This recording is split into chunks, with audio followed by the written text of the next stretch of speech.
Hello and welcome back to Touch Football, and the England game was an absolute disgrace.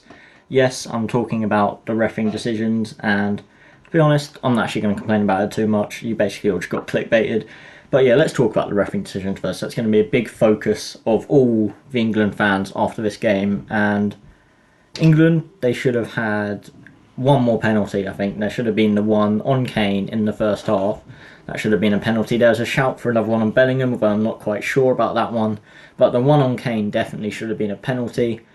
But it's our own fault we lost, because when we did get the second penalty, out of the 3, maybe 4 we deserved, we missed that penalty. And if the refereeing decisions aren't going your way, when you do get the decision, you do need to make sure you score them. And on that occasion, we didn't.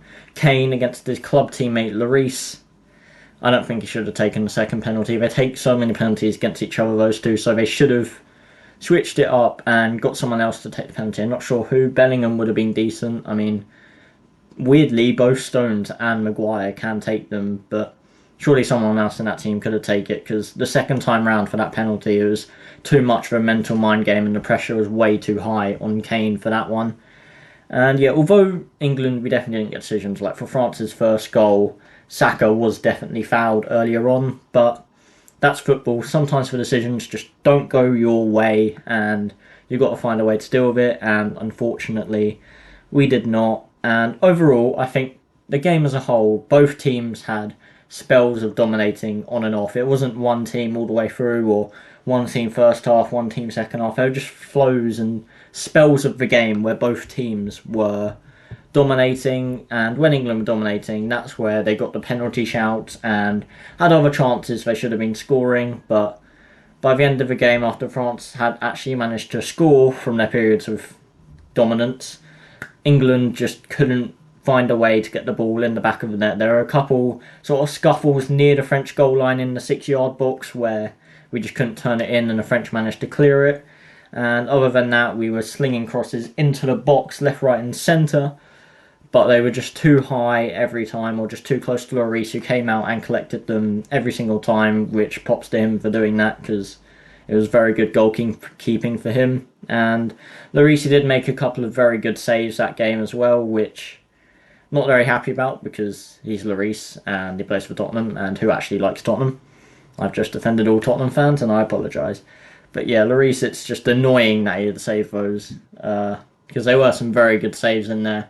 Rashford almost scored a last kick of the game free kick, which was so close, and if he had got 2 brilliant free kicks in the tournament for England, then it would have been absolute scenes, but he couldn't put it in. And I guess in the end, I mean, despite most people arguing it'd be poor reffing, I think just a tiny bit more quality from the French showed through, because although Giroud might be old, Griezmann might be old, and they're both players you would say are probably past their best, just that little bit of quality, I think, showed through, and it's why those two look very dangerous every time they got the ball. And obviously Griezmann got a goal. Tchouameni scored an absolute screamer, which is unfortunate. So it went through Bellingham's legs, and then Pickford couldn't see it in time.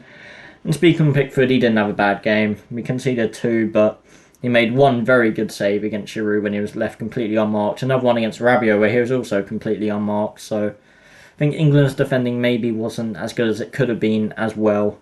And overall, I guess, despite refereeing decisions, the French probably deserved to win. But now, all of England, they're going to be behind Morocco, hoping that the Moroccans can knock the French out. And that's what I want to know from you guys in the comments. Do you think that Morocco can knock out France and reach the final of the World Cup? The best performance of any African team that would make it, and what a great achievement from Morocco it would be. So let's pray for them, fingers crossed that they can do that. And if you enjoyed this video, remember to like and subscribe, and I'll see you guys next time.